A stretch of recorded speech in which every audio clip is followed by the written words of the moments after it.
যে প্ৰভু আপোনাৰ কথা এতিয়া অসমত শেষ কথা, আপোনাৰ কথা এতিয়া আইন অসমত, গতিকে আপুনি যেহেতু ৰজা, আমি সকলোবিলাক প্ৰজা, প্ৰভু আমাক নৈতিকতা কি বস্তু এবাৰ শিকাই দিয়ক, প্ৰভু আপুনি নিজে নিজক কেনেকে তদন্ত কৰিব পাৰে আপুনি এবাৰ শিকাই দিয়ক, কাৰণ আপুনি কোৱা কথাটোৱে এতিয়া ভগৱানৰ বেদবাক্য, ভগৱানৰ বাক্য, আৰু আপুনি কোৱা কথাটোৱে এতিয়া ৰজাৰ বাক্য, আমি প্ৰজাবিলাকে সবে মানিবলৈ বাধ্য।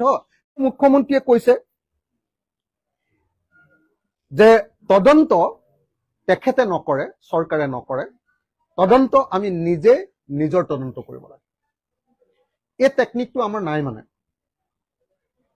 নিজে নিজৰ তদন্ত কৰাৰ টেকনিকটো আমাৰ নাই। মানে কেনেকে নিজে নিজৰ তদন্ত কৰিব লাগে সেই সম্পৰ্কে কোনো মেথডলজি আমি নাজানো। মানে বোধহয় হিমন্ত বিশ্ব শৰ্মাই নিজে নিজৰ তদন্তৰ মেথডলজি জানে, কাৰণ তেওঁ টাডা গোচৰৰ যিটো কেছ আছিলে,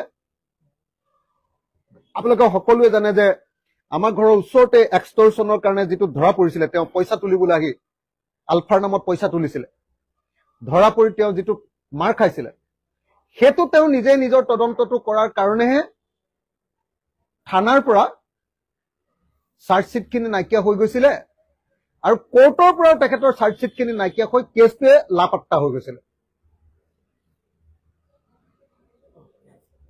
গতিকে নিজে নিজৰ কেনেকে তদন্ত কৰিব পাৰি সেই তদন্তৰ টেকনিকটো আমি নাজানো, হিমন্ত বিশ্ব শৰ্মাই জানে।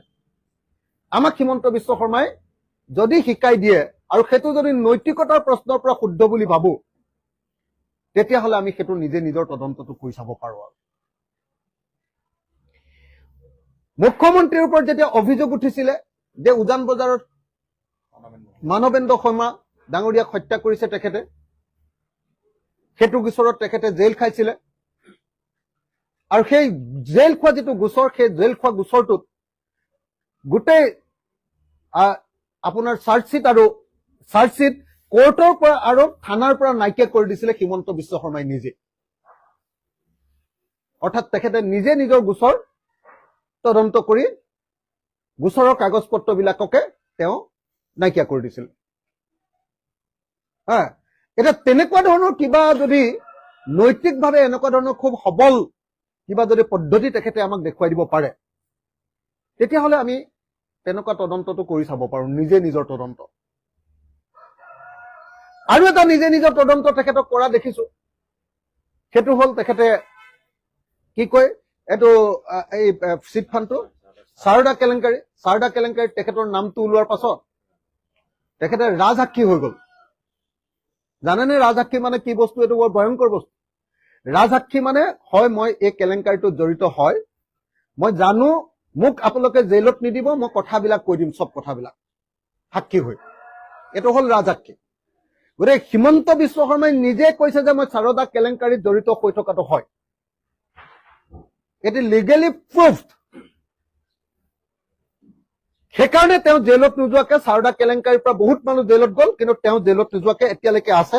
তেনেকুৱা ধৰণৰ নিজে নিজৰ তদন্ত কৰা কিবা কৌশল যদি আমাক শিকাই দিব পাৰে, আৰু নৈতিকভাৱে সেইটো ঠিকে আছে বুলি ভাবিলে আমি সেইটো তদন্ত কৰি চাব পাৰো। উত্তৰ কাছাৰৰ 1000 কোটি টকাৰ কেলেংকাৰী, লুই বাজাৰ কেলেংকাৰী, এইবিলাক কেলেংকাৰীটো হিমন্ত বিশ্ব শৰ্মাই নিজে নিজৰ তদন্ত কৰি নিজকে যি ধৰণে চাৰ্টিফিকেট দি আছে, সেই কৌশলটো আমি এতিয়ালৈকে আয়ত্ত কৰা নাই, সেই কৌশলটো আয়ত্ত কৰিবলৈ মনো নাই, ইমান ভাল নৈতিকতা আমাৰ নাইও।